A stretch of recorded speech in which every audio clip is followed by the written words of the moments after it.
Broadcasting to you live from the Orion spiral arm of the Milky Way galaxy, the solar system, planet Earth, North America, the United States of America, somewhere out there. My name is Brian Engelman. Today is Tuesday, December 30th, 2025. And this right here is the TNAM Daily Show.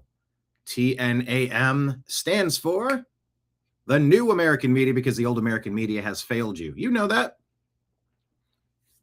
That's why you found us. You're sick of the lies. We don't claim to have every answer. We claim to cover the stories accurately based on the information that we understand to be best evidence, best practice used, most likely to be true. Do your own research. You know, Glenn Beck very famously would tell you that. It's like, well, don't believe me. You know, you go do your own research.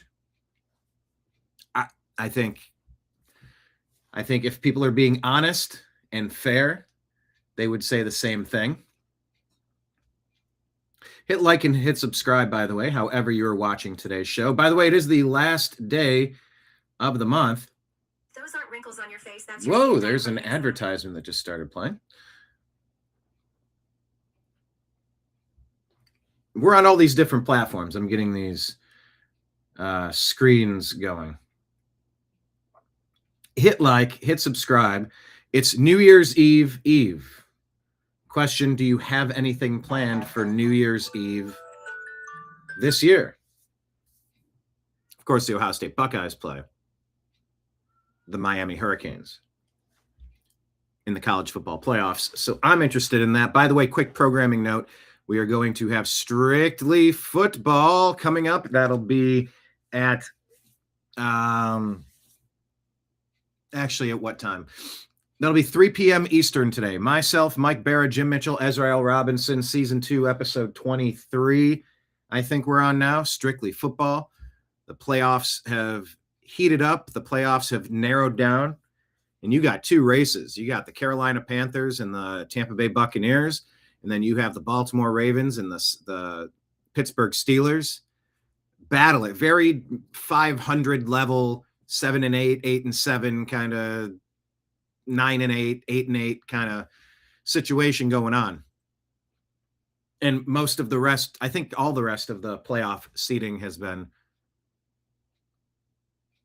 the seeding hasn't been figured out, but the participants have, except for those 4 teams battling for 2 spots. So it's a fun time of year. If you love football, link up with us, say hello. That'll be immediately following today's program. So let's get to today's show. We'll do the full proper intro, and then we'll bring in the comments and the chat room on the side. But once again, hit like, hit subscribe, share the show with a friend, text the share button, text it to a couple of your smart friends and go, hey, we're hanging out. Deb's like, hey, I'm on the West Coast, just waking up, getting some coffee. Got the show on in the background. And if something strikes her fancy, she'll shoot off a reply. We're all hanging out here talking about the stuff going on in the news. You can influence the news by tagging us at American_media_ on X. That's our The New American Media X account. But as I was saying, it's New Year's Eve. So if you're not linked up in a monthly kind of way, this would be a final chance. Actually, I should post a Patreon upload needs to happen. We post twice a month on there. But yeah, it's Patreon, Rumble, and YouTube subscriptions. It's like $5 or $10 a month is the easiest, cheapest way. Although you can do a free subscription on Patreon. If all the other channels went to shit, we'd post on Patreon. 1,000,000% fully crowdfunded. But yeah, we do currently have advertisements on Rumble and YouTube, so we do earn revenue to pay expenses, of which they're constant. Even just the regular month-to-month maintenance of life is constant within the business realm. So if anybody wants to get in this December's already been our best month for super chats on YouTube. Thank you, everybody. It was your support that helped boost us past the restrictions, the algorithmic suppression, the shadow banning, the demonetization, the censorship campaigns, still active within Meta, Facebook, Instagram, as well as Google, YouTube. We've now unlocked the stream of revenue, and it is crucial. Thank you, everybody. But yes, this is the last day. Well, it's New Year's Eve. One more chance to get in as a December sponsor, as a subscriber on either Patreon, Rumble, or YouTube for the New American Media. And of course, if you want to throw something into the tip jar while I'm your bartender here today, we're going to discuss what's happening on these television sets behind me. A little bit of sports, but mostly it's going to be talking about current events, politics, corruption, shenanigans, conspiracies, frustrations, words of warning, jokes and laughter when appropriate, or whenever we can shoehorn that in. We're going to try, as Kenneth will say, one of our regulars, he says, vibe check. All right, I'll stop ranting. I can get so angry at the bad guys, though. Woosah. You got to balance. You got to meditate. You got to find that humor and find that positivity. Because we try to avoid taking the black pill. I know it's easy to feel like nothing matters, nothing counts. But I assure you, if the Democrats had seized control of this nation for yet another 4-year term, you would be feeling very different than you are today. Are you feeling perfect? No. Are you feeling like we're on the right path? I don't know. Hope so. Maybe. Who knows? Who can tell? That's fair. But you know it would be way worse if we weren't in this spot, right? And that's at least something to build upon. So I don't claim to have every answer, but I do claim to try. I'm going to try to help set this nation on a path to self-sustainability and long-term success, because we've been looted, plundered, pirated dry into 40 trillion in debt. What is it? 38 trillion in debt. Sure we are. Go after the people that approved all that reckless spending. Don't you look at us. I didn't raise my hand to do any of that shit. If you don't have guardrails on the budget, well, good luck collecting on it. It's at some point it becomes incumbent upon the lender to make a loan out of due diligence and not out of lunacy. You know, if someone was stupid enough to loan $38 trillion, good luck collecting it. It doesn't exist, and it's been robbed by deep staters. Go to them and collect. Good luck with that, because you're in bed with them more than anybody else. So you're asking to collect from your own people. But I have a sincere belief that if we have better conversations, listen to better theories, both things we're in favor of and things we're against. I'm going to play you a story from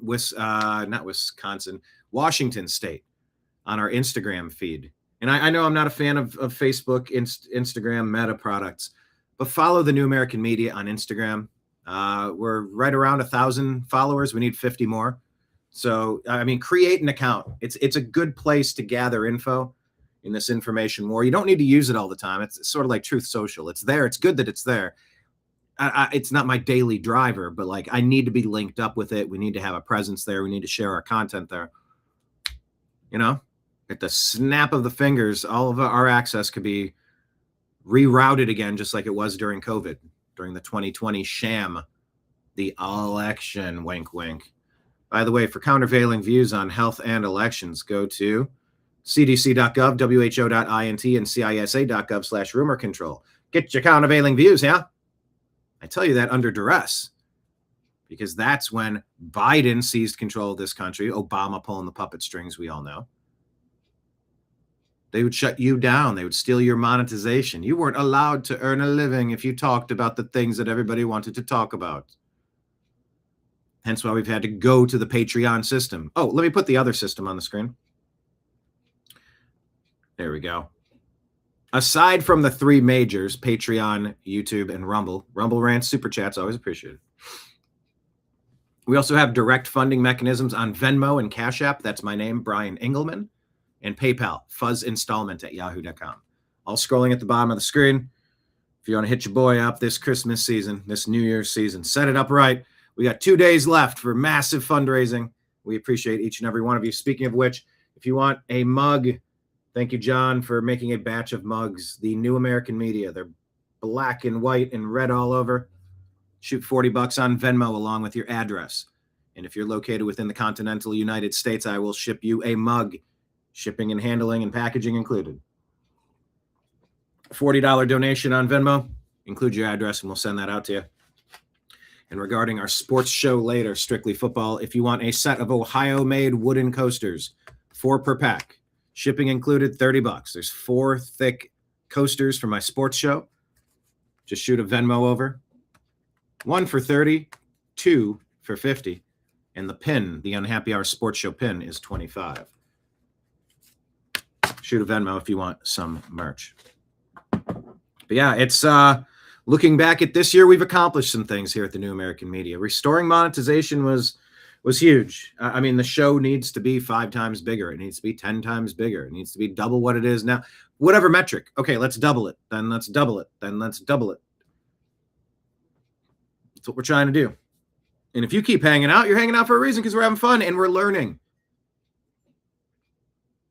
We're a bunch of trash pandas rifling through the rubbish, trying to separate fake news from fact. So we hope we provide value here. And if we do, tell your friends, please.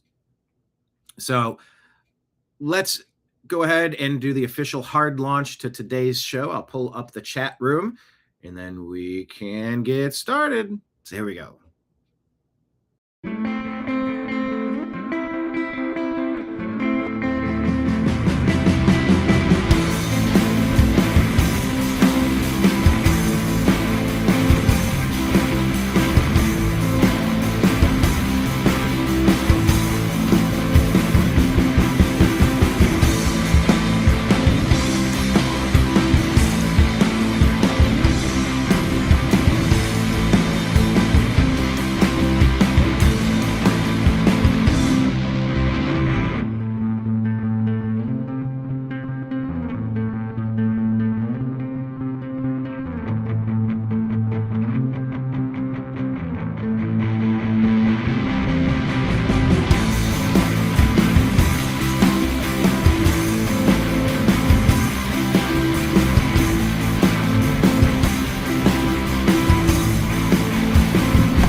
Your guide to the truth, thenewamericanmedia.com.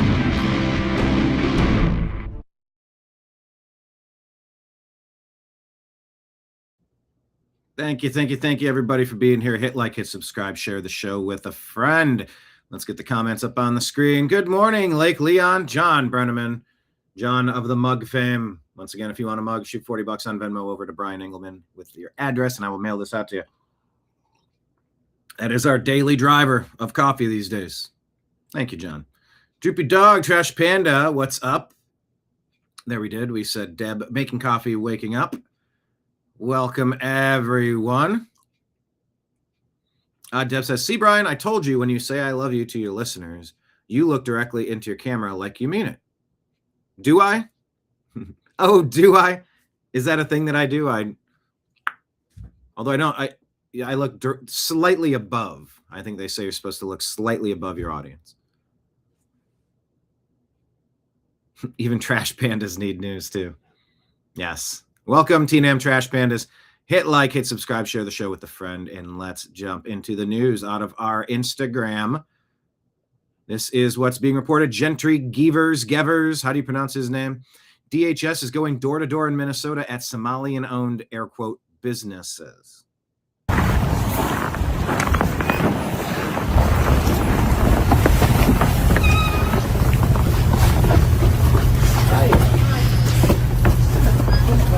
Are you guys associated with business festival? No. Do you know when the last time someone's been there? I see it's locked up and closed, but we have. No? Have you seen anybody come and go from there? Yesterday I was working in Jordan. I go around, so yesterday I was not here. Okay. So I'm not sure, to be honest with you. So we'll see. Every single one of these stores needs to be investigated. With it. All right, let me ask you this. How do you feel here? Question of the day. It makes me uncomfortable. when President Trump announces military action while standing next to Benjamin Netanyahu? True or false? It makes, type in the comments, question of the day. True or false? It makes me uncomfortable when President Trump is discussing military actions, such as Iranian bombs or Venezuelan land attacks, while standing next to Benjamin Netanyahu. Agree or disagree?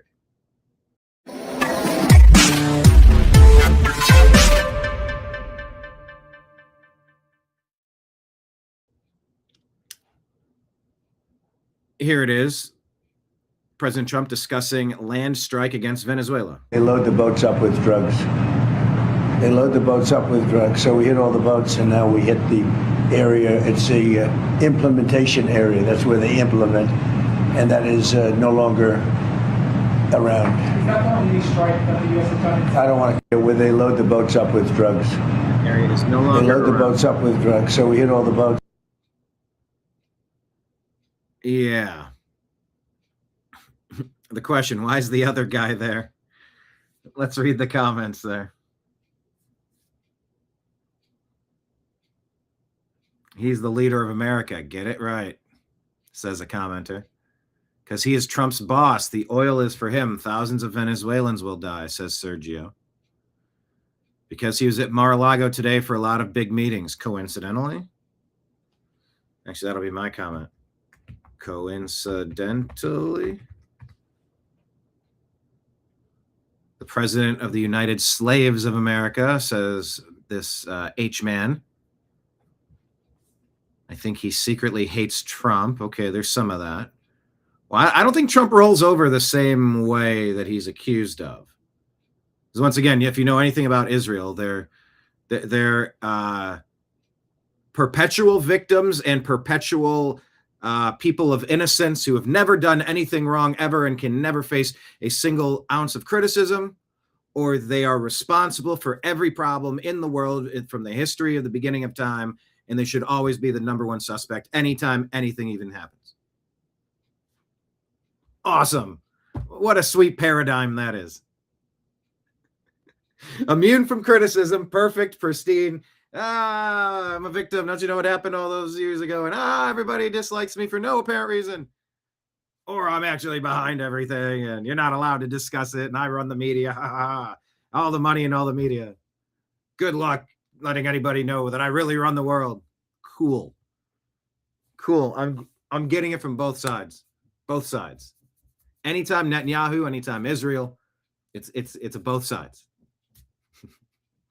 Gotta defend Israel. You gotta get Israel. You gotta get rid of Israel. Okay. Yeah, I just remember when the bombing of the Iranian missile silos occurred, that Netanyahu was very closely involved during that time. I remember them speaking around that exact same time, maybe that exact same day, almost as if Trump was a puppet and his hand was manipulating the words. Like when Mayorkas was next to Biden saying, America's not going to be a European majority nation moving forward, and that's going to be a good thing. And that's a good thing. And Mayorkas was like, yes, saying that's going to be a good thing. I'll type it out. And that's going to be a good thing. Send. That's going to be a good thing. Smile creepily. Enter.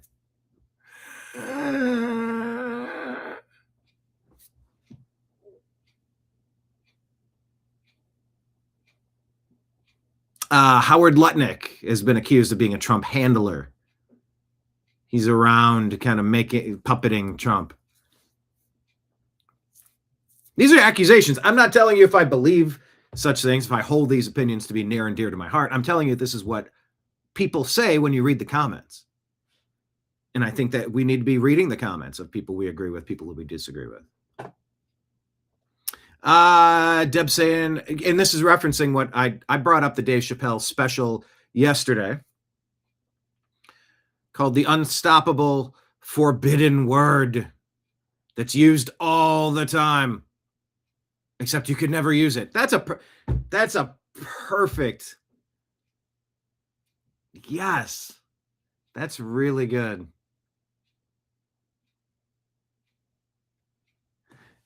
Israel's perfect, can never be criticized or critiqued or questioned, and they're always perpetual victims because of something that happened in the not too distant future or something that happened from time immemorial, completely devoid of the reason being their actions. No, it's always just unfair, or they're always evil and they're always bad and they're always behind everything. Just like the unstoppable Chappelle word that he put in his special. You're never supposed to use it. It's never good under any circumstances. Don't you know the history of that? By the way, we're going to put it in our Netflix specials. It's going to be in all of the Hollywood movies. It's going to be in our hip hop songs, and we can't avoid it or escape it. But if we ever hear it out there, if you ever sing it at karaoke, it's the worst thing. Can't stand that. It's like the gentrification. Shit. I just knocked something over. You may have heard that. And I don't know the extent of what I knocked over. I can't see. I'll get to that. But yeah, gentrification. I'm in a comment thread where someone's complaining about gentrification. I said, well, that's a weird way to say you're welcome. Just like I told you about my experience in Los Angeles. Barayana. We're in the ghetto, Barayana. Not anymore, we're not, sweetheart. Not anymore, sweetheart. Yeah, we're going to fix the broken sprinkler system. We're going to set a drip irrigation timer. And there's going to be a vibrant green front yard, common area space for you to lay out a blanket and read a book in your own space in Los Angeles with perfect weather. But I want to live in a dusty hellhole. Go somewhere else because we're not tolerating it here. It's gentrification if you're in the hood and you paint your buildings, you fix your broken shit. If you keep your grass green and trimmed and pick up the trash on your property. Yeah, it's gentrification if you stay and make things better. It's white flight if you leave a shithole. Stop it. I'm so tired of the insults, the threats, the not so subtle sit down, shut up attitude of getting blasted for having common sense ideas and enacting common sense. But yeah, perfect example. That Chappelle show. He uses a word, and it was a big part of the Chappelle show as well. Anytime he would drop those N-bombs, I'm talking about nuclear. A lot of people say there's a few N-words. You can't. Netanyahu starts with an N. A lot of people say no more Benjamin Netanyahu. Ratatata. Ratatouille. Anyway, I have thoughts on the special. I liked some things and I disliked some things. For context, Chappelle comes out wearing a Colin Kaepernick jersey. I don't think it was ironic. And Kaepernick was completely full of shit and divisive. One of the most divisive figures in modern history. Pushing garbage statistics, garbage conclusions, divisive, toxic, race-baiting bullshit. Much of it, probably being shoveled from Barack Obama and his team. Remember when everything got woke and racist, anti-white and anti-male and anti-straight, anti-Christian? The whole Obama era marked with that type of energy. Oh, it got into our sports world. So when Dave Chappelle starts his episode walking out with a Kaepernick jersey, you're going, if you're not going to mock that guy for his toxic, divisive. Yeah, I have thoughts on the Chappelle thing. But then he also said, gotta say, DC looks clean. I came here, I was angry. I was going to be angry. And then he finished being angry, and I don't know. Chappelle show, Dave Chappelle comedy specials feel like TED Talks now. I feel like I'm kind of getting lectured to. Here's a history lesson. Here's a thing. And by the way, my final words will be that I don't support Palestine, or I don't support Israel. Ah, thanks for the TED Talk. I had like 4 chuckles and 2 laughs, and you're special.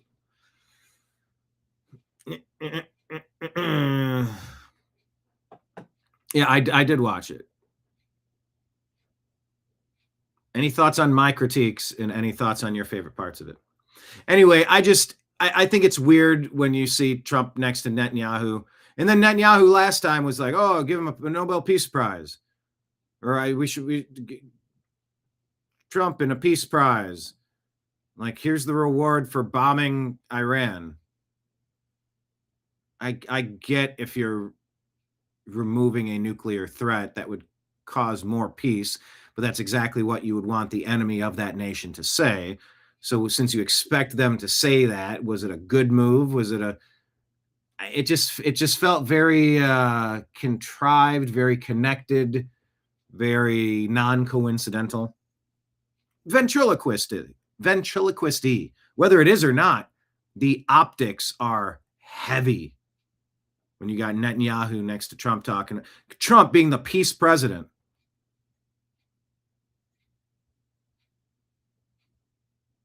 You know, this is Venezuela land strike. This is escalated. There's been no congressional approval for war. What the fuck is going on? You put a commander-in-chief in to be the commander-in-chief, but now you're making land attacks. You can't just say international waters. No, we didn't do it. Oh, we did it, but we didn't. You did a double tap, didn't do a double tap. I didn't say it. They always say it, but they never say it. But you can strike them and kill them here, but you can't a millisecond later, because war crimes or something. And you're like, God, this is getting so damn convoluted. Is it not? Is the whole blowing up boats thing a little convoluted? I think Thomas Massey and Rand Paul make some very salient points about Congress declaring war. I think my gut instinct to watch got a bit of a my gut instinct watching Islamic supremacists butchering Nigerian Christians in a genocide. Yeah, I like knowing that the bad guys are being eliminated. But by what authority? Was a war declared? This was on behalf of, working in coordination with Nigeria. This is a U.S. action. Is this another act of war? Like, how many places are we going to be hot? The U.S. is balls deep in Ukraine, Russia. We're balls deep in Israel, Palestine. Now Nigeria, now Venezuela, now Iran. There's a lot of kinetic activity from the peace president who touts stopping 7 or 8 or 9 wars in just a year. So yeah, it just makes me a little uncomfortable, these moments. And I'm connecting this moment to the Iranian strike that struck me as odd. And you can say Trump's nobody's puppet. He's got FU money. He's not controllable like the other ones. And there's more black-pilled among you that go, come on, he's as controlled. Come on, stop it. People blame Netanyahu and Israel and Mossad for Epstein and the CIA, or all of it. So it's the optics of this partnership when you're discussing an escalation in a non-declared war. I'd say that's problematic.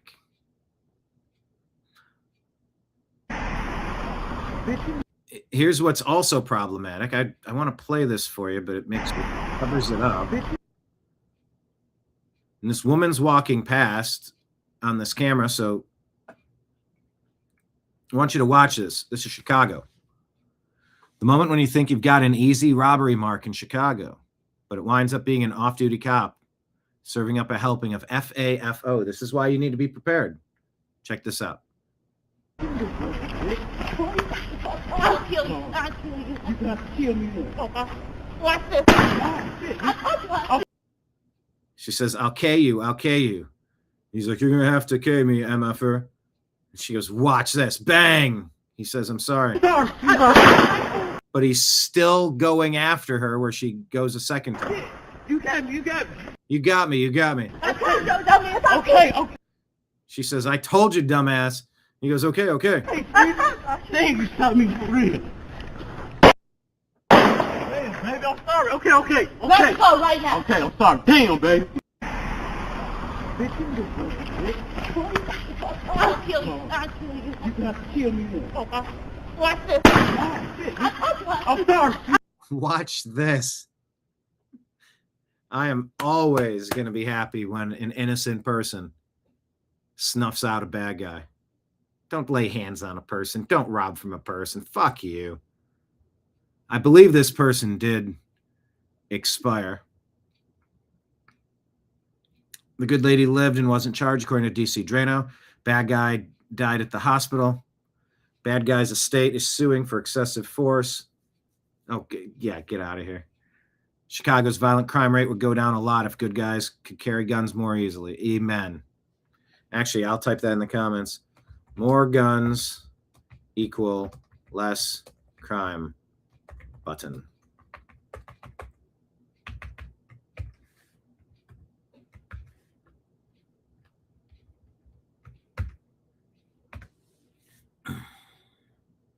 So that's how quick you could just be walking somewhere and bam, you're attacked.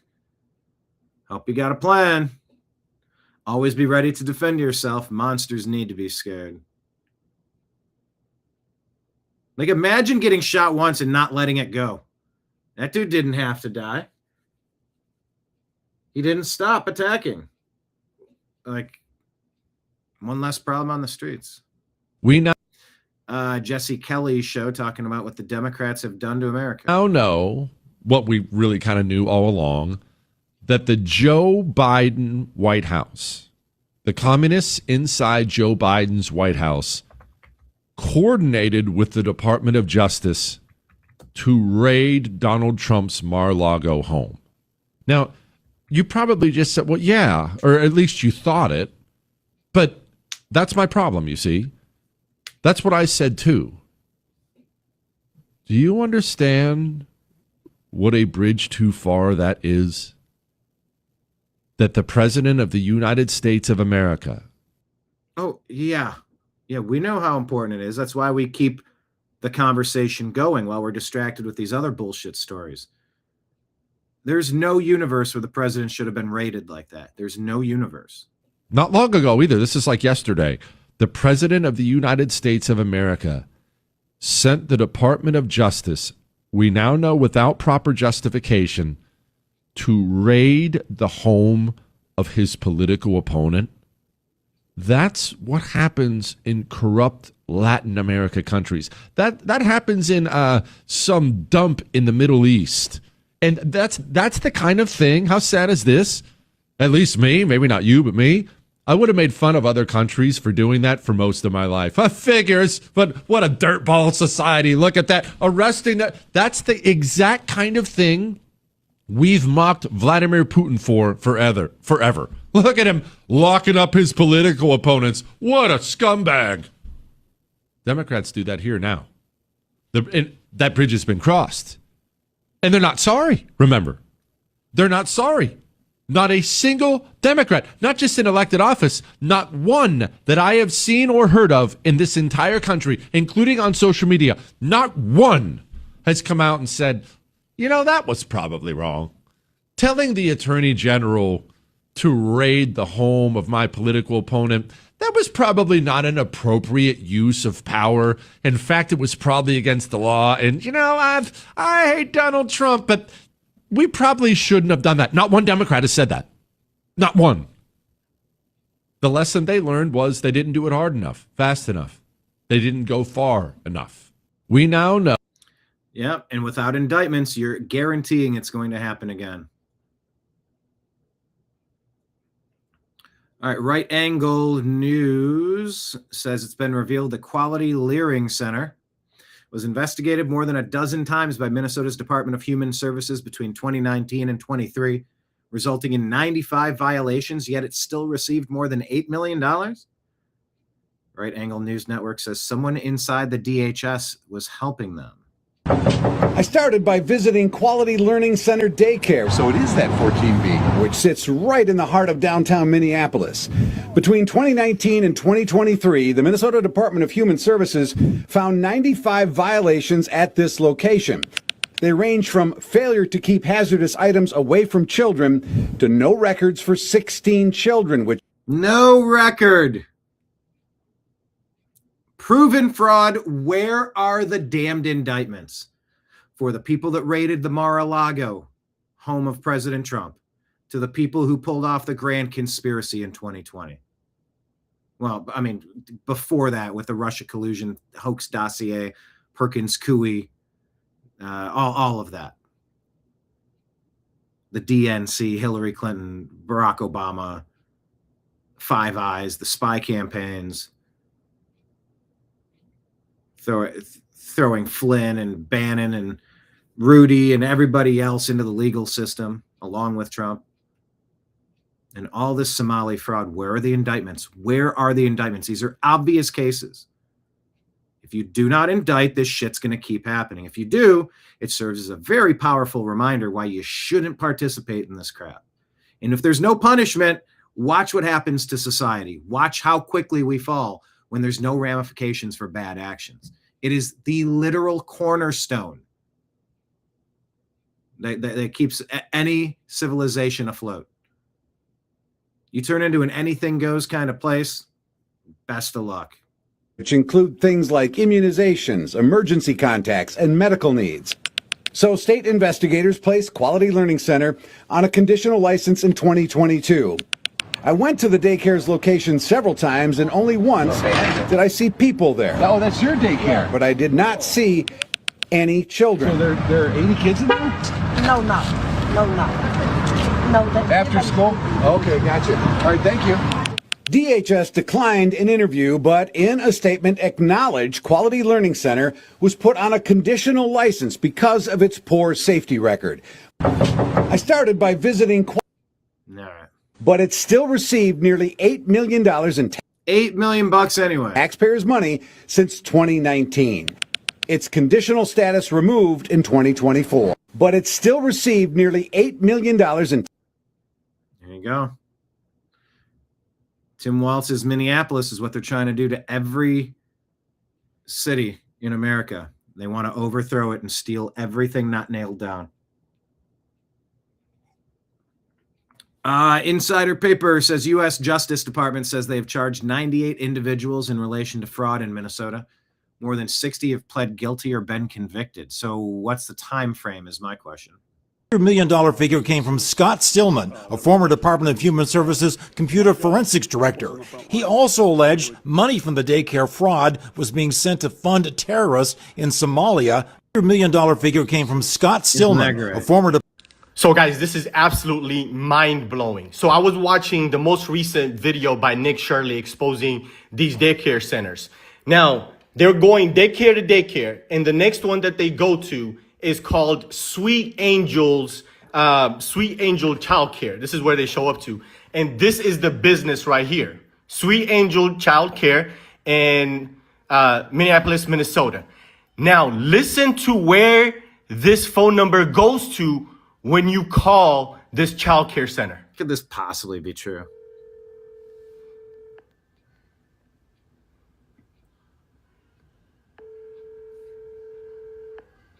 Oh, okay, it's got to ring a few times here. Just wait for it.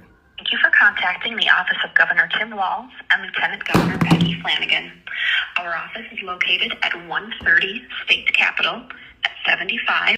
So guys, this is absolutely mind-blowing. So I was watching the most recent. That possibly go to Tim Walz? Oh my God. I'll do it again. Sweet Angel Childcare. It goes to Governor Tim Walz's office. Why is a child care center directly going to the office of the governor? Make it make sense. Hold on. Thank you for contacting the office of Governor Tim Walz and Lieutenant Governor Peggy Flanagan. If this is not a direct link Smoking to Tim gun, I mean, Walz and jeez. these fraudulent child care centers, I don't know what else is. Bro, this is crazy. I'm just in shock right now. I was recording a YouTube video and reacting to this video, dumb are these and I was like, people? let me call and look up their Google reviews. I was just looking up their Reverend. Oh my Google reviews, and I was like, let me call this number, and I call it, and it goes to Governor Tim Walz's office. Make that make sense. Google reviews, and I was like, let me call it. There was a major explosion in the dock area where they load the boats up with drugs.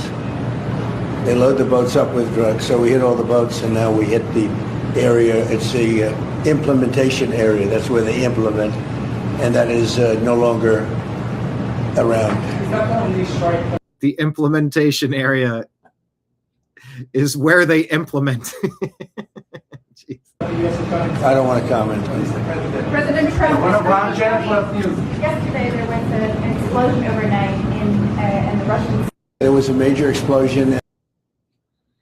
December 29th, at the direction of Secretary of War Pete Hegseth, the Joint Task Force Southern Spear conducted a lethal kinetic strike on a vessel operated by designated terrorist organizations in international waters.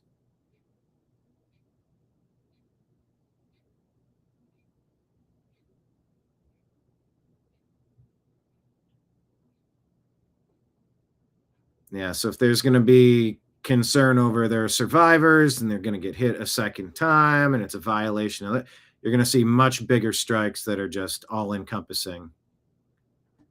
Mark my words. Maybe 3 times as much all over. That's my, that'd be my guess. You see that was pop. Intelligence confirmed the vessel was transiting along narco-trafficking routes into the Eastern Pacific. It was engaged in narco-trafficking operations. 2 male narco-terrorists were killed. No U.S. military forces harmed. Times Square is going to hold a second ball drop in July to mark America's 250th birthday party, according to New York Post. Yeah, it's our 250th birthday, if we can keep it. Recent poll showed that Trump on polls that show half of Gazans would be willing to leave Gaza. Did the poll? Oh, hold on. Play. As half of Gazans would be willing to leave the Gaza Strip if afforded the opportunity to do so. Back in February, you said that all Gazans could leave. I heard that number today. Half of Gaza would leave. I've always said it. I said if they were given the opportunity to live in a better climate, they would move. They're there because they sort of have to be. I think it would be a better climate. The climate is like the best climate, isn't it?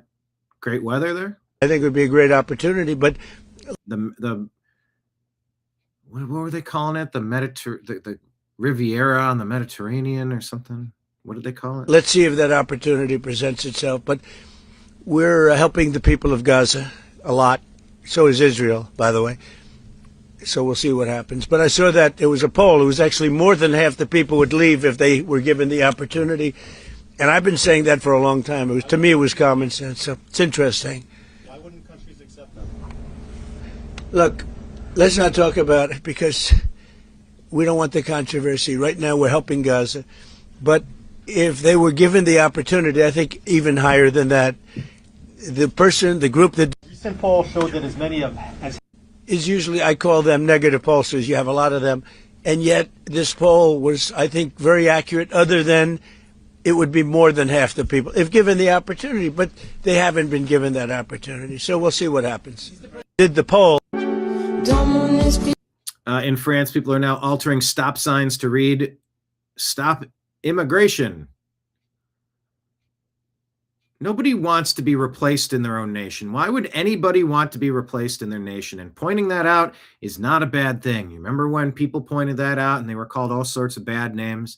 It's happening globally. It's very coordinated to steal your money, you the citizen, to have foreign invaders from somewhere, anywhere else overthrow your country.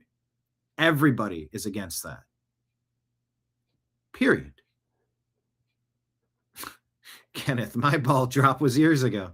Well, congrats. Some of them don't. Lake Leon, Times Square and Big Mike both doing ball drops. Well, now. Okay. Toria Brooke reporting that President Trump says Saudi Arabia is getting on well with Israel and expects normalization and a signing of Abraham Accords at some point.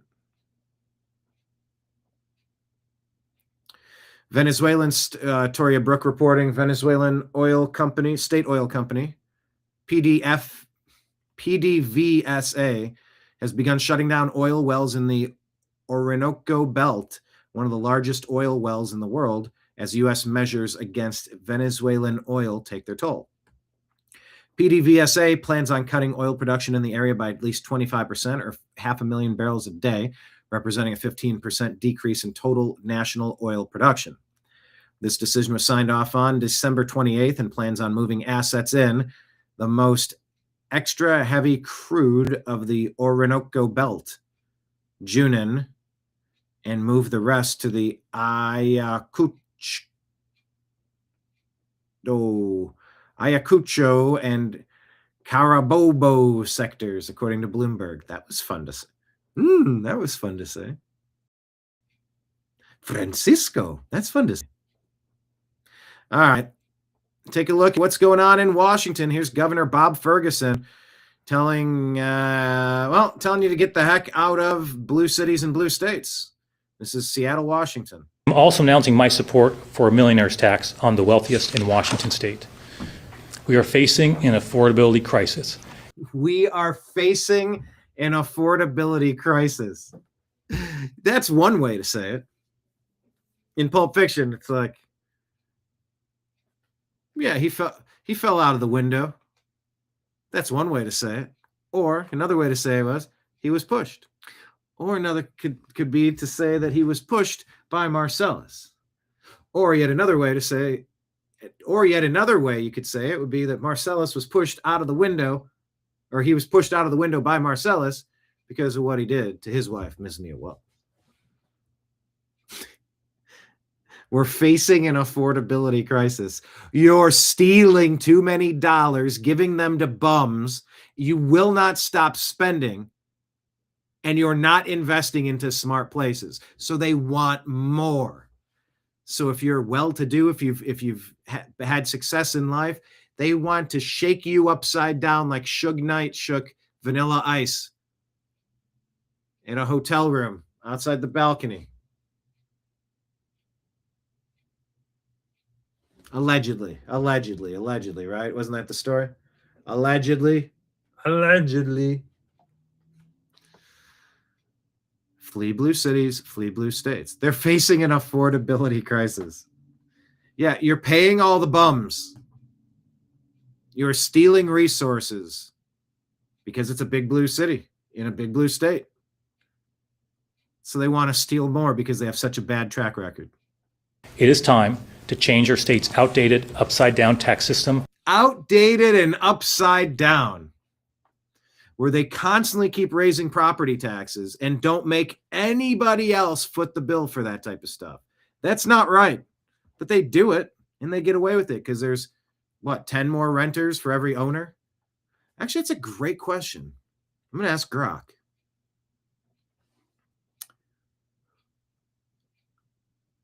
By American population, what is the percent of home owner versus home renter?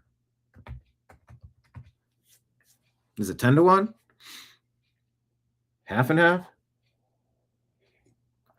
100 to 1? Oh, it's pretty close. Homeowners are only 65%. Renters are 35%. Huh. I figured there were more renters than owners. Occupied households. Huh.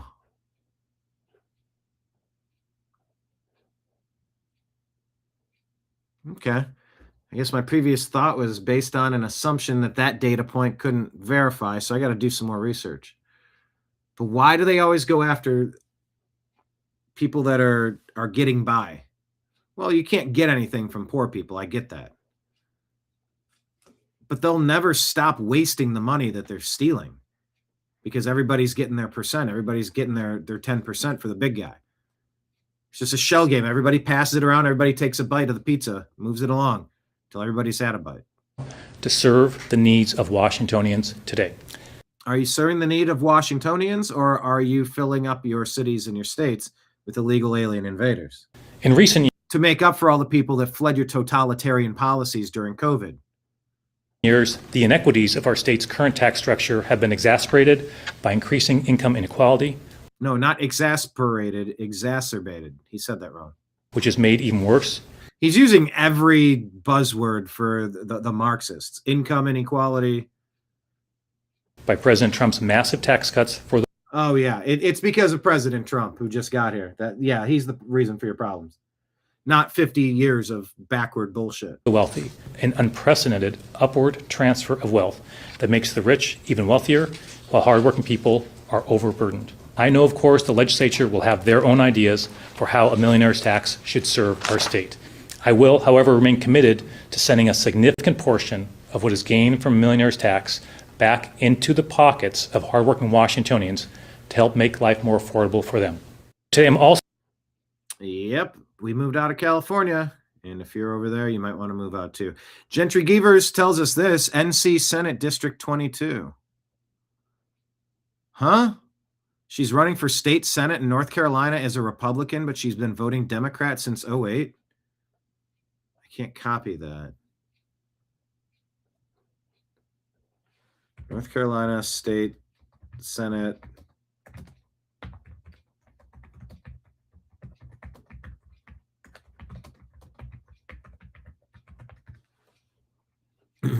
Let's see if Grok can give me some more info, because it doesn't have more info on this post. But what is even happening? What is... You see the problem with this outfit, right? What? LaKeisha M. Alston, a heavily Democrat district in Durham and surrounding areas. December 17th, she signed up to do this. She filed as a Republican candidate.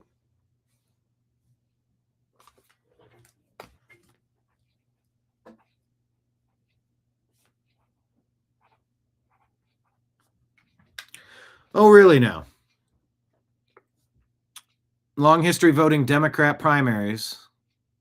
Well, I mean, I've voted in Democrat primaries. 08, 10, 12, 14, 16, 18, 20, 24. Only recently switched her party registration to Republican, required at least 90 days before filing under North Carolina law, sparking controversy, calling her a lifelong Democrat. To sabotage the GOP primary by running unopposed and potentially conceding the seat or forcing Republicans to support her. Her official candidate photo shows her wearing a niqab, which went viral and amplified the debate. Yeah, that's a note. No. That's a no. She responded saying she converted to conservative views as she's matured.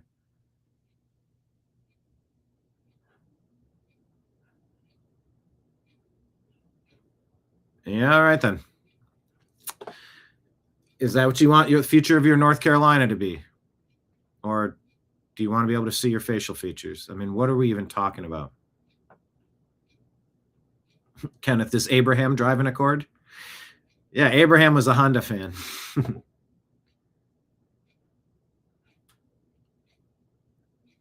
All right, so Democrats are going to be opposing tax on tips? Some states in America, no tax on tips? are not allowing Donald Trump's no tax on tips or overtime to be available to their citizens. So you probably remember earlier in the year when Donald Trump passed the One Big Beautiful Bill Act, in which it had no tax on tips and no tax on overtime at the federal tax level. And although at the federal level you won't be taxed on your overtime or your tips, a lot of states run by governors like these right here are still going to be taxing your overtime and tips on the state tax level. Only 8 states in America are on track to allow their residents to be fully free from taxes on overtime and tips starting next year. However, places like New York, Illinois, California have declined to extend the state level tax breaks, citing that they would be losing billions in dollars of potential budgeting. Now, the states that are automatically taking in the federal tax is South Carolina, Iowa, North Dakota, Idaho, Montana, and Oregon. So if you don't live in one of those states I just mentioned, you will still be taxed on your overtime and tips at the state level unless your governor approves this law starting on January 1st. Some states in America are not allowing Donald Trump's no tax on tips or overtime to be available to their citizens. So you probably remember earlier in the year when Donald Trump passed the Those blue cities and blue states hate you. Real State of America says Democrat governors of California, Illinois, California, Illinois, Colorado, Maine, and New York refusing to implement the no tax on tips, with furious New York residents blaming Governor Kathy Hochul for deliberately using the livelihoods of service workers to push back against President Trump. Hey, here's the clown world cycle. Where are we at on this stage? I wake up, Democrat crimes are exposed, Republicans are outraged. I think we're maybe here or over here. Republicans get outraged, and then nothing ever happens. And then we wake up, and then Democrat crimes are exposed, and then Republicans are outraged, and then nothing ever happens. And then we wake up, and then Democrat crimes are exposed, and then Republicans are outraged, and then nothing ever happens. And then we wake up, and then Democrat crimes are exposed, and Republicans are outraged, and nothing ever happens. And then we wake up, and then Democrat crimes are exposed, and Republicans are outraged, and nothing ever happens. You kind of hearing what it feels like, what it sounds like, what it is like? You kind of... Why? Why TF? Why? Deb, you're right that there is a catch. Those tax exemptions expire when Trump leaves office. Make them permanent. And the people of California are not a reflection of their scumbag leaders, says Deb. And I use that term with sarcasm. Yes, leaders, of course. I will forever consider myself to be a partial Californian. But for several reasons, I made the decision to leave. Part of me did not want to. All right. Who is this? Tinashe Peter. Don't know him. I did follow him. But he's telling you about the leftist media hiding the Tim Walz corruption story. Interesting, huh? Now, I want y'all to take a look at this. This right here is a breakdown of how much time each of these networks right here have spent on what I believe is supposed to be the biggest story in America right now. Yeah. See, when a current sitting governor, the commander and thief of Minnesota, is caught up in a multi-billion-dollar fraud, embezzling taxpayer dollars in order to siphon that money into the pockets of illegal immigrants, or specifically, an 80 percentile of Somalians who are being paid by the government to chill. Yeah, when that whole thing gets exposed, according to ABC, CBS, and NBC, aka the mainstream propaganda machine, that is considered a non-story. And by the way, for anybody who's trying to call this whole thing racism,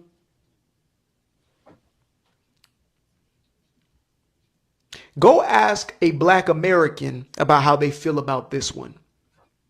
Go ahead. Ask Black folk. Now, I want y'all to take a look at this. This right here is a breakdown of how much time each of these networks right here have spent on what I believe is supposed to be the biggest story in America right now. They're not talking about it. So we need to talk about it. We need to share the stories. So make sure you go to our X account at American_media_.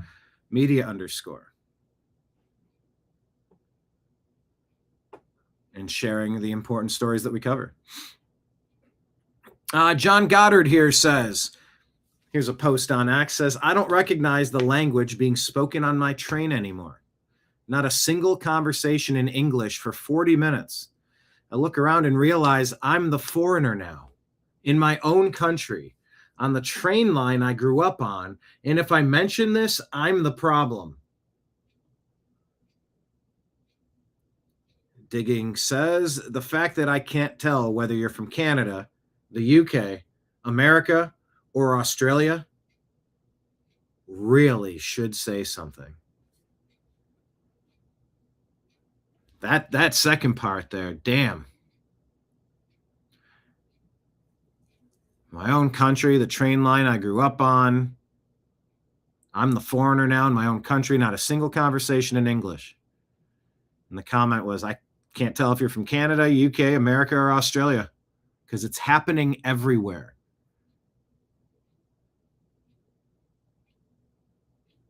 Like that chump in Washington. Oh, we're facing an affordability crisis. We're facing a migration crisis. No. You're participating and creating it. You're exacerbating it. That's what's happening. You're an absolute participant in that. So that was just stunning, that bottom part. UK, America, Australia, Canada. It's happening everywhere. All right, let's check in for our moment of Zen, our daily laugh of the day. Jasmine Crockett is going to issue a challenge. I challenge. What do you challenge us to, Jazz? Challenge somebody to go and find a clip of a Democrat invoking violence. Huh. Let's extinguish him for good. I will go and take Trump out tonight. We're going to fight it in the courts, and we're going to fight it in the streets. It's the GOP, but there's music in the background. These are 4 examples already. We're going to fight in the streets. When they go low, we're going to bury them below the Capitol.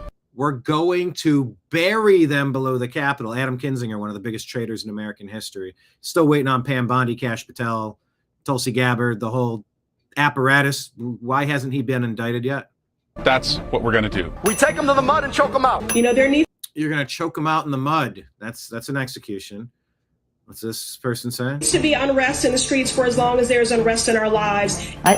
Calling for unrest in the streets. Pelosi during the Summer of Love. I just don't even know why there aren't uprisings all over the country. Yeah, uprisings all over the country. Remember the Minnesota Freedom Fund bailing the violent protester. The violent Democrat brown shirt mafia members. They're foot soldiers. Here's Pelosi calling for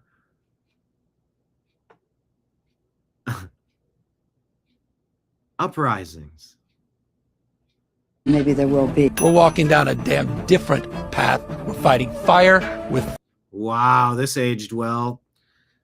Says the governor who couldn't stop the fire in his city because his crews were completely unprepared, underfunded, understaffed.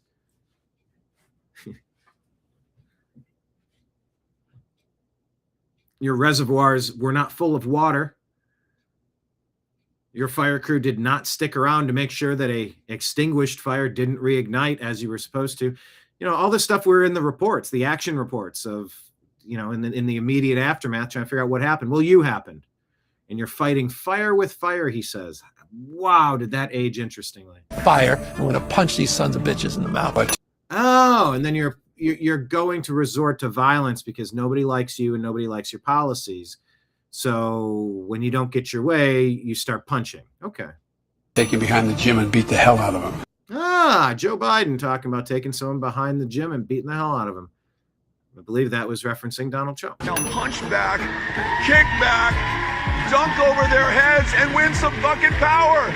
Yeah, that was, of course, the Democrats have been told you need to swear more. It'll make you relatable. It always feels so contrived when they do it. Fight back, punch back, and make sure that they stay down. Yeah, punch back and make sure they stay down. Who's that guy? And you know what? Kick them when they're down because they deserve it. Kick them when they're down because they deserve it. Get violent. think that you punch. I think you punch. I think you're okay with you okay with punching. You okay with punching? Oh, so that was her in her own clip there. We are at war. And that's why the gloves are off. Gloves are off. Bring it on. We're only going to punch you back. Only going to punch you back, but we are going to knock you out. We're in a war right now to save this country. Have to be willing to do whatever is necessary in order to save the country. Well, I am. Jasmine Crockett again. I'm concerned that this music, but this is a GOP ad directly confronting a sitting representative who said, I challenge you to point to instances where we're calling for violence. Well, you've been calling for violence pretty much nonstop.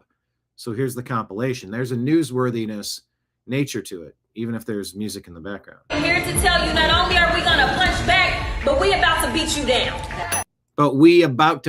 down. We're punching back and we about to beat you down. And goddamn it, shut down the city! Yeah, shut down the city if you don't get your way. Shut it down. We are at war! You're at war with what? Civil society? Yeah, we know. When they go low, we kick them. Even in states where Donald Trump won big, that it does you any good running away from Donald Trump. I think you need to go back and punch him in the face. There you go. Punch him in the face. Oh, I know this one. At the gasoline stations. Let's make sure we show up wherever we have to show up. And if you see anybody from that cabinet in a restaurant, in a department store, at a gasoline station. At a gasoline station. You get out and you create a crowd. And you push back on them. You get out and you create a crowd. You harass them in public, in their face. Push back on them. And you tell them they're not welcome anymore, anywhere. You're not welcome anymore, anywhere. Thanks for that. Democrats are a domestic terrorist organization.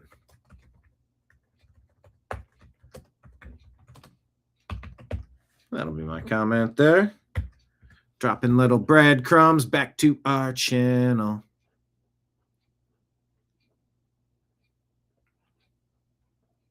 All right, let's bounce over here. Quick programming note, by the way. As you are aware, we're going to have Strictly Football at 3 p.m., so that's about an hour 45 away. So we're going to do a lightning round through X, and then we're going to set up the next show. That's Strictly Football. Myself, Mike Barrett, Jim Mitchell, Ezrael Robinson, 3 p.m. Eastern, Strictly Football, Season 2, Episode 23. By the way, make sure you hit like and hit subscribe.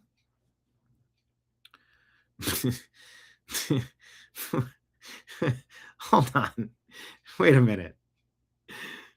Wait, Deb, the best part of waking up is coffee and sitting on the loo listening to Brian's show. It always cleans me out.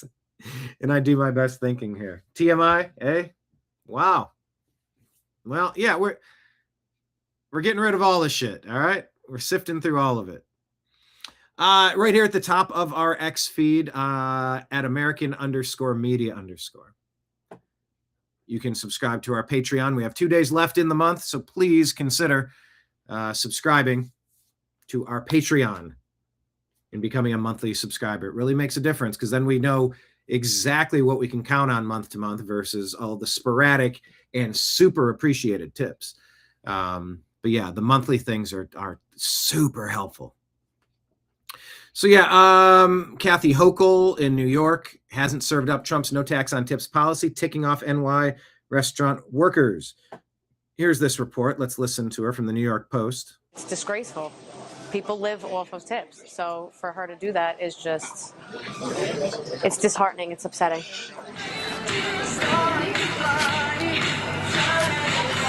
And there's music in the background of that scene, and then they're going to arrest her for ripping up a dollar bill. I'm Zoe. I work at the Embassy Diner for 2 years. It's very disappointing. I was looking forward to that when the president was running, so it's a little disappointing. It's all my livelihood. Really, we live off of tips, so getting taxed on them and losing money is definitely a big hit, and it makes living a little bit more difficult. And now knowing that it can't happen in New York is a little frustrating. Frustrated? It's like losing money, so it's hard, especially when everything's so expensive in life right now, and that's my livelihood. That's how I eat. That's how I feed myself and my family. So maybe a couple hundred, close, to like 1,000 possibly, depending on the hours put in also. My mother's been a waitress for 30-something years, and she took care of 5 kids waitressing. So now knowing, if we were to go back and we were younger again and she was leaving the taxes on tips, it would have really affected mine and my siblings' lives growing up. So it's very upsetting. We've been in the restaurant business our whole life, so this is just what we know as diners. My father owned diners, my mom's parents own diners. This is our family's business. I can empathize. I've worked in food service a lot. Server, bartender for sure. That hits home to me. I don't know how these states can upend that. I don't know how can they actually do that? And why in the world would they do that? Just stop spending so damn much of everybody's money. Stop it. Like it's not a request, it's a demand. That's the part like they're just, some of these people are not getting. It's hard enough to get by every single month. It's a little easier to get by now. Deb threw $10 into the tip jar on Super Chat, YouTube. Thank you so much. Yeah, that's adding to. If I go on the analytics here, yes, December is now the best month of the last 4 months. We began monetization in September, and since then, this is now the best month we've had, and we still have 2 more days left. If anyone wants to throw something in the tip jar, thank you, Deb. But she says, $10, here you go, tip jar, since you actually pulled up that comment and read it here. So there you go.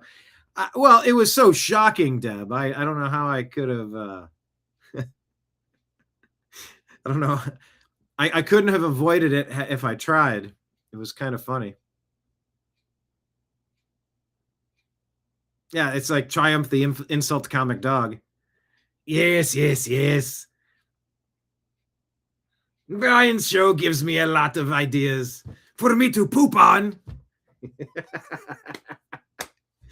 Wasn't that Smeagol? What was the guy's name? One of the writers, Triumph the Insult comic, Robert Smigel. We interviewed him. He was with Roger Stone and Alex Jones at the 2016 RNC in Cleveland. That was funny.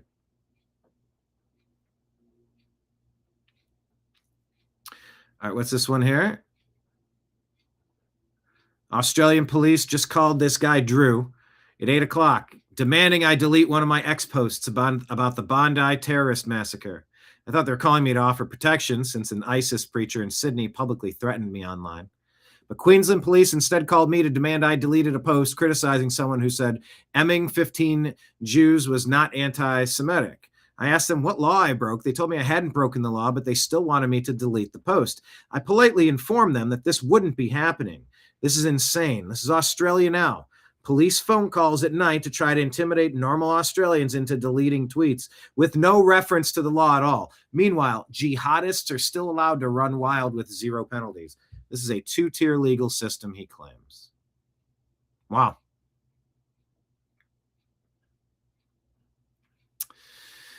Alex Berenson says, hey, Minnesota, New York would like a word. Yeah, so would California. New York now spends almost $120 billion on Medicaid. That's $6,000 per resident, far more than any other state. About half of New York City is on Medicaid, and there's basically nothing it won't pay for, including trans surgeries that cost millions. Oh, my. Libs of TikTok reports that Ilhan Omar's husband runs one of the largest venture capital firms, which went from $0 to $60 billion in assets in about a year. They just started scrubbing their site. Interesting. Ilhan Omar's hubby His $30 million firm quietly scrubs names from the website as squad members face mounting questions on sudden wealth amid Minnesota welfare fraud. Yeah, it's called treason, right? It's called theft. It's called treason. If you want to call a spade, if you want to call it out accurately, it's called treason. Britt Hume says, quote, when she first took office in 2019, the left-wing squad member declared a net worth between negative $25,000 and negative $65,000, claimed to own no assets and be only carrying student debt and car debt. Now Omar's assets suddenly skyrocketed to anywhere between $6 million and $30 million, according to her latest financial disclosure, just months after the Congresswoman dismissed claims that she was a millionaire as ridiculous and categorically false. Wow.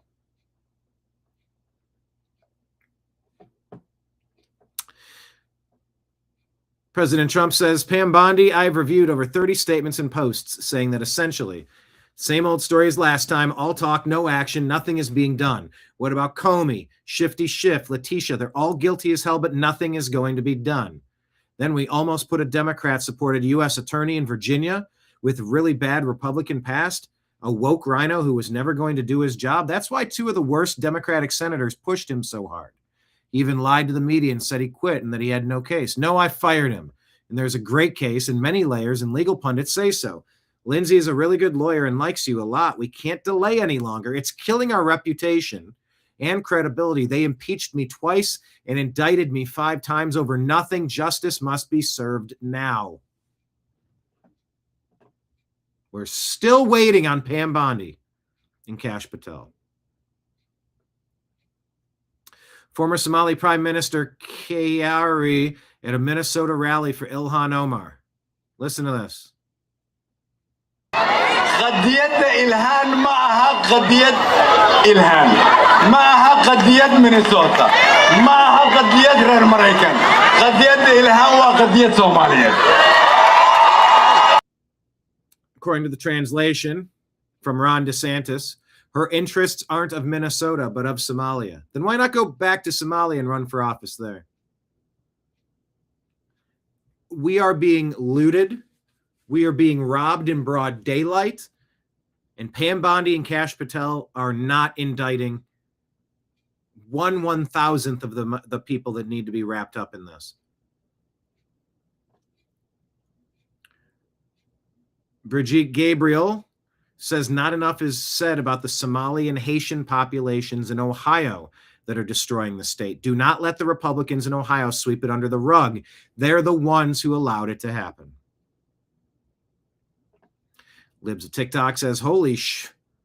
The creator of Gender Identity Survey that's given to thousands of kids in Seattle public schools is a doctor at Seattle Children's Hospital who wrote articles promoting gender-affirming medical care for kids. That's unnecessary genital mutilation for kids. Students are offered interventions and referrals after the survey. I wonder where they direct students to who are confused about their identity. Seattle Children's Hospital also has a gender clinic. They give these surveys to kids to recruit new patients. This is a massive scandal. Shut it down. U.S. Education Department, Justice Department. Stop confusing our kids.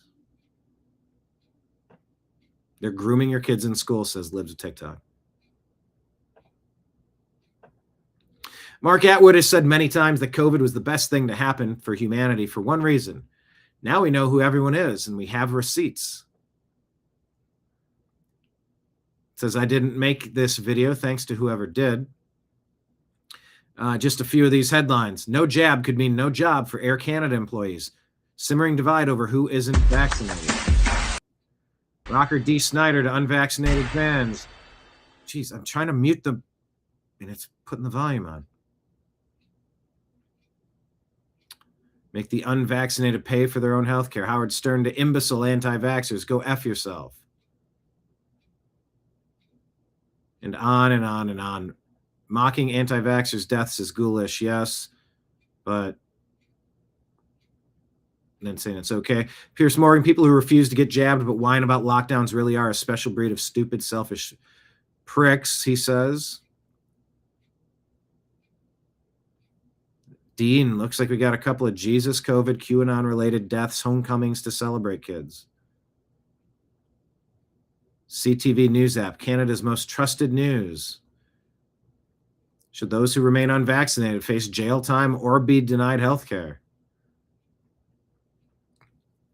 It just goes on and on during COVID, what people, these are all of there.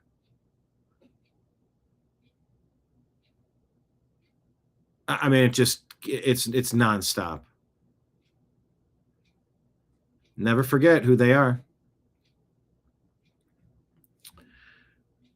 The Atlantic has an article by a former president of Harvard saying 2/3 of her undergrad history class couldn't read cursive, which hindered their ability to read historical manuscripts.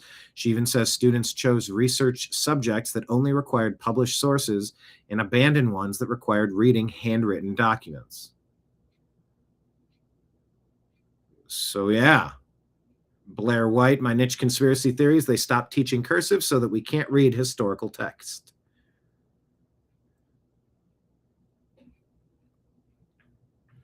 Ron DeSantis here says conservatives have complained for years about leftist control of universities, but never actually did anything about it. Our overhaul of New College in Sarasota recentered the college on the solid intellectual foundations of merit, free speech, classical learning, and the pursuit of truth. Far from creating a new bubble, the reforms will ensure that New College will live up to what Florida law envisions it to be, the top honors college in the state, which will make it the best public liberal arts college in America. Yeah, we need better schools. We have to fix the schools, or else we're going to keep pumping out backward, confused kids. Daniel Kincannon with another one of these 2-minute long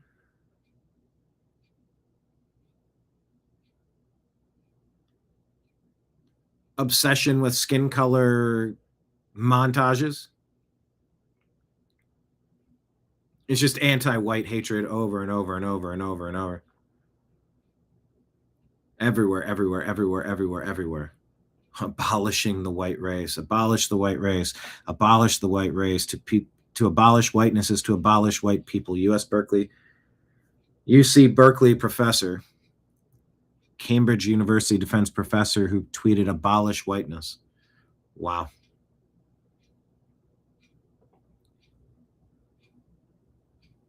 Kid Rock golfed with your favorite president again, and he played a live version of James Brown and Pavarotti performing This Is a Man's World. I can't play it, but I'm going to pull it up.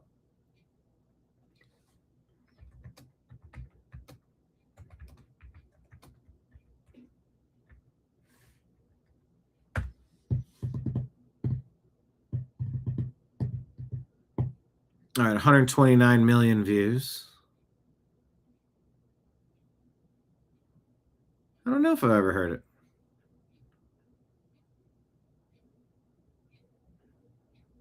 So, I mean, maybe I could play a second of it.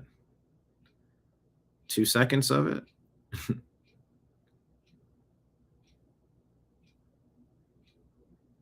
3 seconds of it.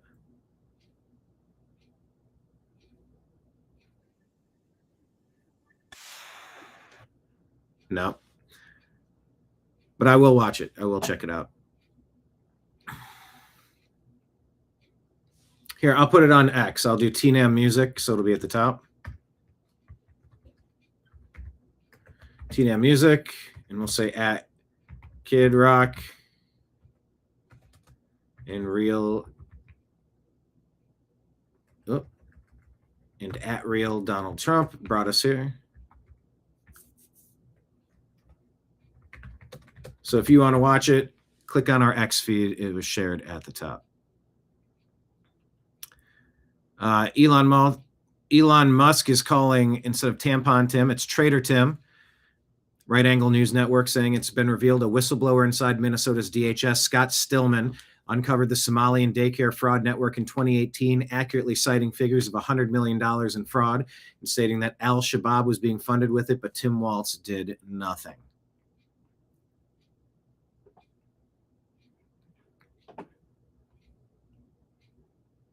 Keep your eyes peeled there. Stephen Miller says a young man who watched the Wright brothers take flight lived to watch American astronauts stroll on the moon. So why doesn't the modern world look like our ancestors imagined it? because America and the West spent subsequent generations engaged in a vast consuming project of self-loathing, self-denigration, and the redistribution of our national resources to the states and peoples of the undeveloped world.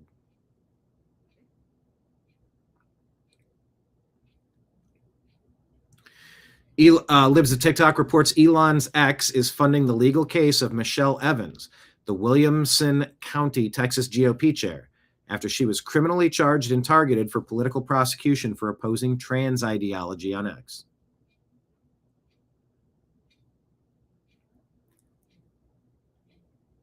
Minnesota came within 1% of flipping 2 statewide races in 2022. Back then, voters didn't fully grasp the scale of the fraud. Now it's front and center in the minds of Minnesotans. Contrary to the narrative, Minnesota is absolutely in play for Republicans in 2026. Take a look at this. Dustin Grage put this out, the guy on the right. He's sorry for making crime and, something that we need to address in Minneapolis. Dustin. Yeah, and to your point and what Chris has stated, it all comes down to a lot of the time, people are afraid of being called a racist. This goes all the way back to Omar Fattah, even with Feeding Our Future. When you look back at that time, Tim Walz had the ability to do stop payments on Feeding Our Future before they stole $250 million. Omar Fattah actually ended up going out there publicly and stating that it's because our state government is actually racist. And they ended up vying through that. And if you look at Minnesota in our 2022 election, we actually had 2 statewide seats come within 1 percentage point of actually winning for Republicans. So when we're talking about 100,000 Somalis in the Somali community, but only tens of thousands of votes being the margin of victory for Republicans, that's a voter base you simply don't want to upset. But now what has it gotten to us? We are going back to, 2014 when this all started? Yeah. 2018 is when Walz enters office. But it gets worse. We're not talking about hundreds of millions. We're talking about billions at this point. And whistleblowers within DHS in Minnesota predict that it could exceed $6 billion, not just $2 billion that's been discovered so far. Dustin, this is crazy. I mean, this is what we imported when we brought in a massive number of Somali refugees. I don't understand why this has been happening, why it's been allowed. Nick Frieda says journalist Nick Shirley didn't uncover what Minnesota politicians and media missed. He uncovered what they orchestrated and covered up. That's a huge difference. This is the Democrat plan because nobody likes them. That's why they're just trying to overthrow the big blue cities enough to topple the red states and take over and then steal more money and repeat and repeat and repeat. Sell the country out enough, and then guess what? You're permanently in power. It's a one-party rule, and all they're doing is stealing from the haves. They run the rest of the haves out, and everybody has not at that point. You've lost your country. You've lost your identity. Culture, country, identity, traditions, customs.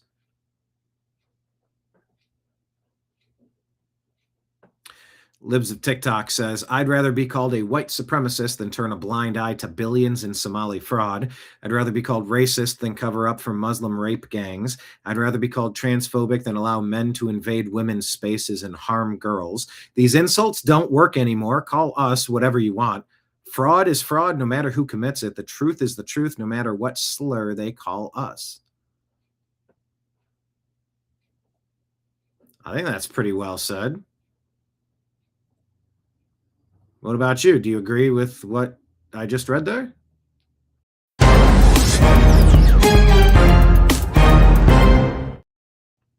think that's pretty well articulated. Type it in the comments if you agree or disagree with that. Truth is the truth, no matter what slur they call us, and it just doesn't. Insults don't work anymore. Autism Capital shows Minnesota's top paper. The #1 news story is snow. With all of this rampant statewide fraud, the treason that's overthrown their state, and they're talking about snow. If there's one thing that Minnesota doesn't need to worry about or overthink, it's snow. This massive corruption scandal, they're trying to hide it from you like it's not happening. Benny Johnson says the fraud taking place in this country is so much worse than what anyone can even imagine. There's 5,000 child care facilities in Washington state. Over 500 of them are Somali run with no physical address, no hours of operation or 24 hours, subsidy participation. Minnesota was just the tip of the iceberg. This goes nationwide, for the love of God. Come on.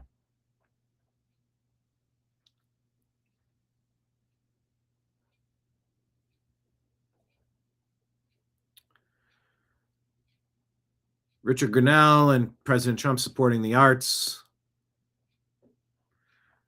I don't know, something about Kennedy, the President Trump and Kennedy Center.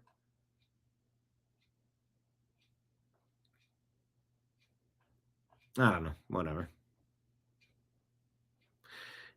In-N-Out Burger CEO explains the incredible red tape and additional regulations that California put on the fast food industry, which then caused the burger leader to move their headquarters to Tennessee.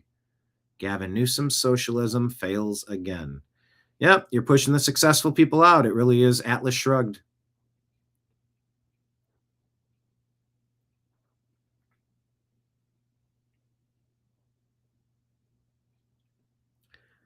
Tim Walz excitedly signs a bill allowing abortions up to birth. Disgusting human being, they say. How could any decent human being take pride in these actions? What happened to America's women?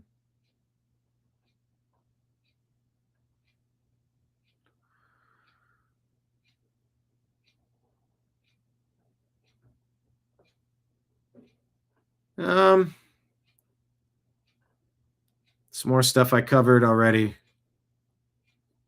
James Comer demands that AG Bondi invalidate Joe Biden's pardons and execute orders, citing a report revealing a cover-up of cognitive decline and unauthorized auto pen use, which violates the Constitution's non-delegable pardon power. Laura Logan says, I don't understand why this hasn't happened already. Someone please explain it to me. They already confirmed the auto pen was used and was invalid, so why has nothing been done? Nothing's ever done.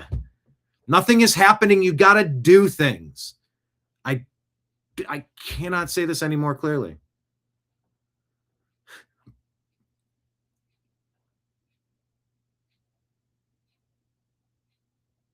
All right. I think that's essentially, Lance Gooden.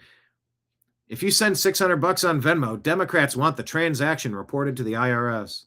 If Somalis steal $9 billion from taxpayers, Democrats don't even bat an eye. Think about that for a moment. Yeah.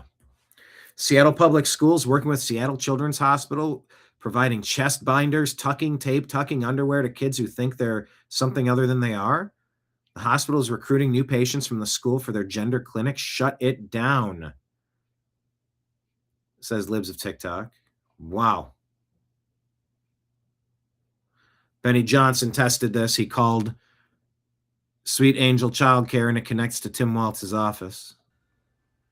That is just unbelievable, though. Thank you for contacting the office of Governor Tim Walz and Lieutenant Governor Peggy Flanagan. Our office is located at 130 State Capitol. I mean, that is such a smoking gun. Babylon B says, Tim Walz announces an $8 billion grant to a Somali company to investigate fraud. Soon to be from Not the Bee. A story so absurd, you just got to actually believe it at this point. Kevin here says, every evening in Seattle, hundreds of people gather in front of a Walgreens to sell items they've just shoplifted. By 8 p.m., the store closes. By 8:05, open-air black market forms. Rows of stolen goods laid out for buyers looking for cheap prices. Shoplifting has become big business in Seattle. Theft under $750 is treated as a misdemeanor. And in practice, most officers do not pursue or arrest offenders. The result is predictable. Organized retail theft operating openly night after night. This isn't anecdotal or isolated. Washington now has the highest retail theft rate in the nation, averaging roughly $347 in stolen goods per resident. In similar illegal markets on Skid Row in Los Angeles, Seattle stands out. In many ways, it functions as a lawless city, and in some respects, it has surpassed Portland in both scale and tolerance of disorder.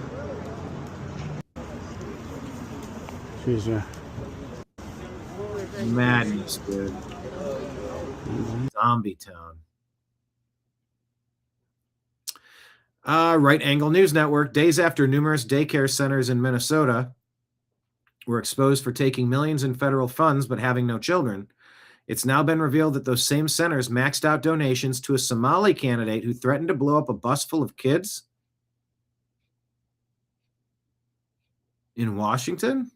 I didn't know. I'm Muslim. I'm covered. I might have a boat.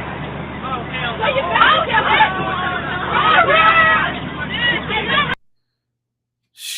Did you hear that? I'm Muslim. I'm covered. I might have a bomb. I might have a boat.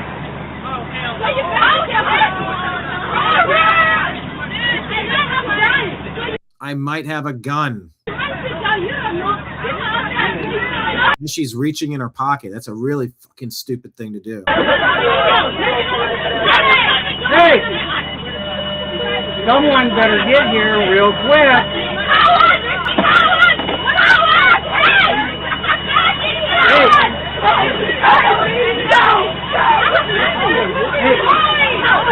I don't care what you want. I'm going to tell you right now, these are children on the bus, and I'm going to ask you to get off the bus right now. I'm going to ask you once, and then I'm going to take you off the bus. If you choose not to get off the bus, I'm going to drop you right here as we stand. Do you understand that? Okay, then what I would do is back up off this bus right now. Turn around, face away from me. All right, start backing up. Start backing up. I'm only going to tell you once.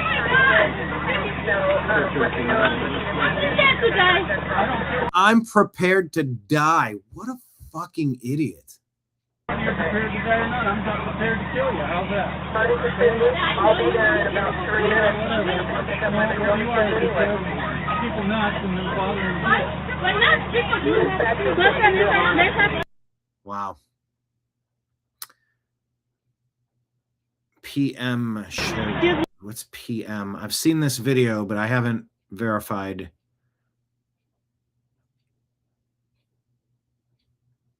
Let me just ask Grok.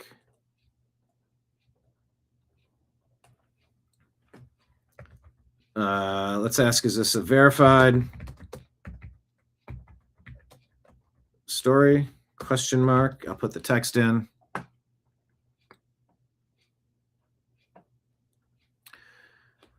Who is, no, it's not fully verified, distorted and exaggerated. Wait, no, hang on. Wait, are they saying Nick Shirley's stuff is... All right, UBAC's guard here, Somali progressive activist and past candidate for King County Council in Washington State, Seattle. It's from 2010, not recent. She boarded a school bus, ranted about U.S.-Somalia relations, made statements implying she could have a bomb. Calm down, I could have a bomb. She called fleeing kids cowards. It was attributed to a mental health episode, postpartum issues. Oh, it wasn't. She was charged, but later framed it as being criminalized for a breakdown. No actual bomb, and it's an old incident from over 15 years ago. Well, it's still relevant. Somali's threatening to blow up a bus full of kids. That's relevant.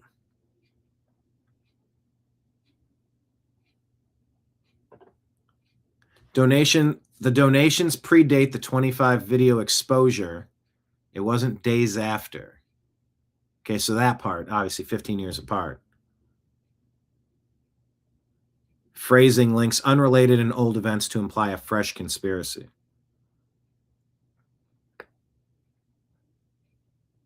Okay. So we have some background on that story. So now you say, well, hold on, but they're saying days after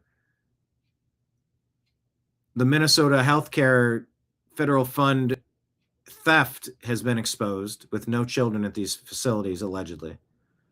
It's now been revealed that those same centers maxed out their donations to a Somali candidate from 15 years ago who threatened to blow up a bus full of kids in Washington. They're not saying this video happened just days after.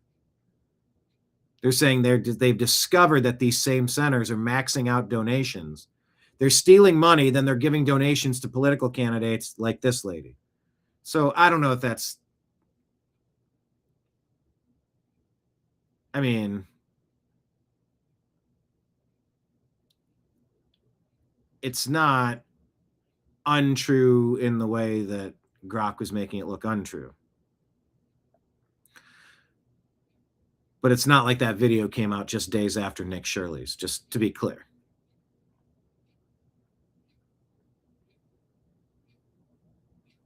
A restaurant in Minneapolis called Safari, says Dutch Rojas.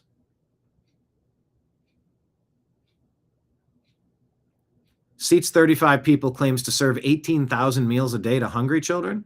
The federal government paid them for every single one. The children didn't exist. The meals didn't exist. All the money did, and it's gone. And this is just one piece of a $9 billion Medicaid fraud in Minnesota, the largest in American history. Today, I'm publishing the whole investigation, the fraud, the cover-up, the whistleblowers who were ignored. Wow, it's a huge claim. Charlie Kirk once said in 2013, keep an eye on Minnesota. Well, that could be said for just about anything.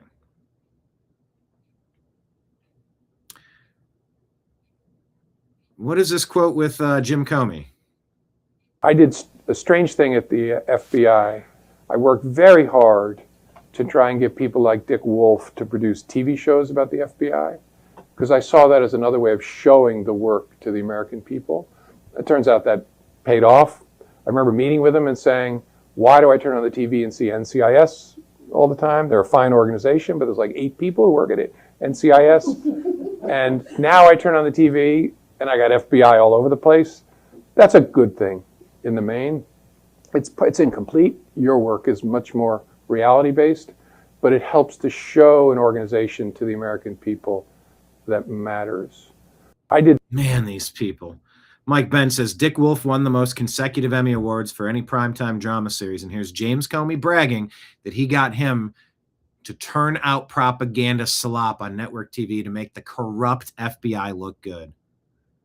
Yeah. And Rob Reiner was a massive part of it with Barack Hussein Obama.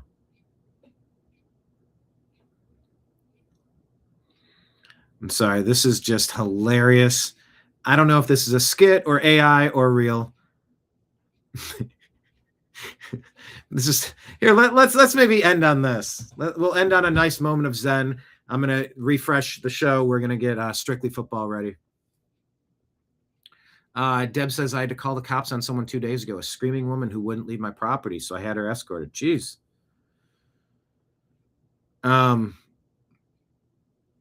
Yeah, I went to go see the comedian Tyler Fisher. Great impressionist. On my way out of the show, it was pouring rain. And I walked past a person down on the sidewalk. And I didn't stop. I just walked to my car in the rain. But I called that in. I called 911. I said, hey, here's the intersection. There's somebody down. I don't know. I don't want to get involved. I don't want to get lashed out at. I don't know I don't know if this person needs medical help, but I need someone to come by. Like, it's in the pouring rain and they're just I called that in.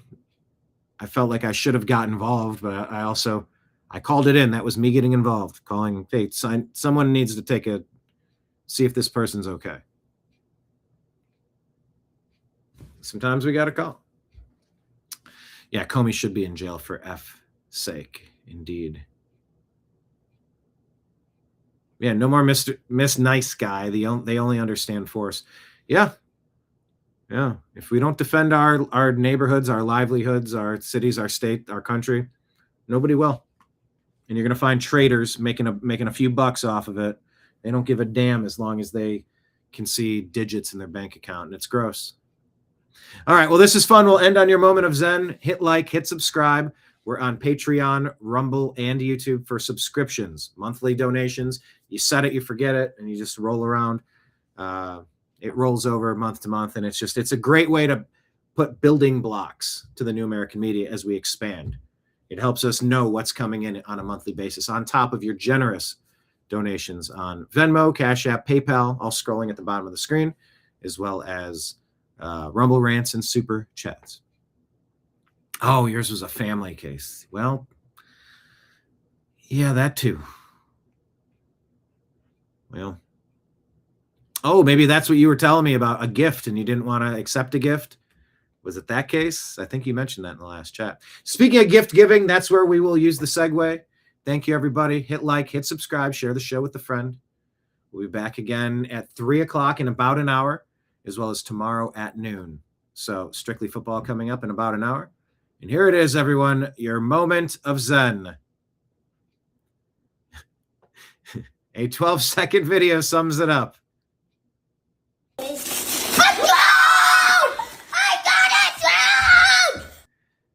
You got what he was hoping for, a drone.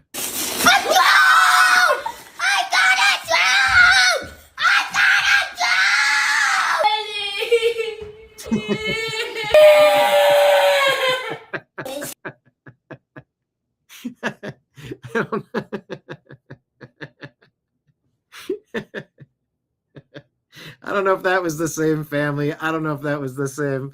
What literally happened 3 seconds later? Isn't that how it goes? That's exactly how it goes so often. There's something universal about that sheer joy, and then the crap, it's in my hair. It's in my hair. All right, everybody. That's what I wanted to share with you today. Signing out. I'll be back in an hour. I appreciate you. I love you, and we'll talk to you again soon. Take care, everybody. Peace.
Your guide to the truth. TheNewAmericanMedia.com.